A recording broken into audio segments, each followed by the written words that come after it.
Naples, Florida is a beacon for tourism. So I ran into some Australian dudes playing rugby football at the park, and I said, you know what? I'm American, I can play football, let me play rugby football. How hard can rugby possibly be? It's just football. 5 reasons rugby football is the toughest sport on earth. Number 1, some of the fastest white boys in the world play rugby football. It was 12 of them, it was 2 of us, me and my homeboy Jarrell. Me and Jarrell gave each other that look like we finna kill them. They ain't running with us for obvious reasons. I never want to hear the word he fast for a white boy ever again in my life. Nah. This was Forrest Gump running from the kids throwing rocks fast. This was knowing you lactose intolerant but drinking a whole gallon of milk before bed, then your stomach getting tore up fast. This was the kind of speed that made you feel like somebody on the field was cheating. They ain't no way the hell they that fast. Why the field seems shorter than y'all when y'all got the ball? When we got the ball, it seemed like it's longer. Jarrell, when did you get so slow? Come on, man. Ricky and Boys in the Hood ain't die for this. Ricky!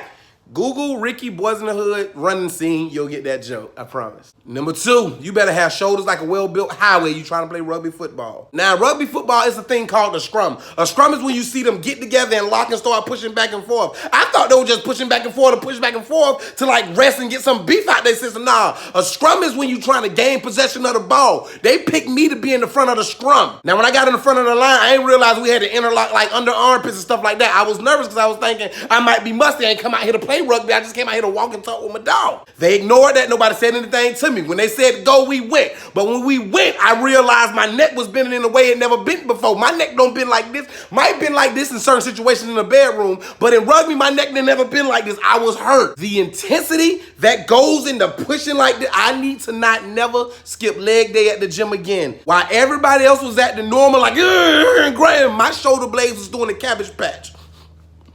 I don't want to play no more. Jarrell, where you at? Jarrell, where you at? Jarrell! If you are going to try to play rugby, do a lot of shrugs in the gym before you go to a field. Your spine, your shoulders, your collarbone, your vertebrae ain't built for this kind of intensity. I promise you. Number 3, holding that big ass ball ain't easy as it look, man. When you look at rugby on TV, it does not look that difficult to play. You toss the ball this way, you grab the ball, you run. This ball is like holding a VCR. And these strong Australian, New Zealand, English type dudes be tossing it like it's a water just.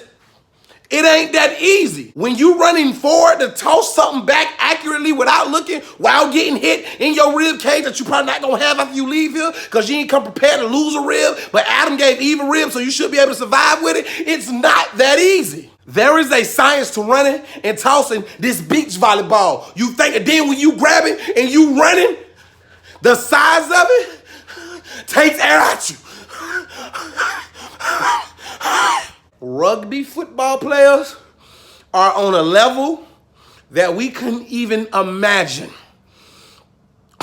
Number 4, when you get tackled, the play don't stop. It ain't no seconds in between. The play don't stop. Once we got the hang of the game, we was able to play the game more effectively. But what I realized, there wasn't no break between plays, and I thought they were just playing a different pace of rugby football. So when I got tackled, I was like, okay, wait, we ain't take a break yet. We ain't line up. We ain't go over plays. We ain't huddle up not one time. They was like, we don't huddle up, mate. That's my Australian accent because that's all I can do right now, mate. I need breaks in everything I do. You tackle me, I need like 4 or 5 seconds to get my thoughts together to understand, do I still really want to continue to play this game? Where's that beach ball at? Who got the beach ball? Did I foul on the beach ball?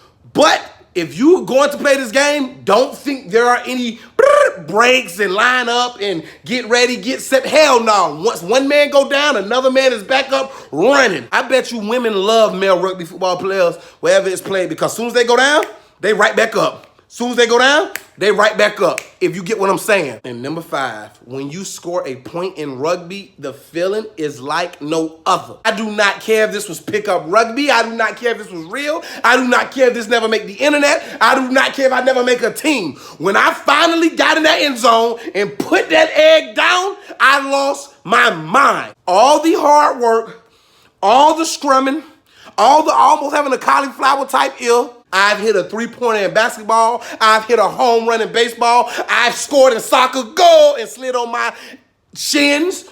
Scoring in rugby makes you a man. It ain't nothing. Nobody can. If you can score a point in rugby, you are on top of the world. Listen, man, my sons can't tell me nothing no more. If you want to pass through manhood, you got to play. But Dad, I want to play football. You can play football after you play rugby. In order to become a man in this house, there's some things you just got to do. You got to do.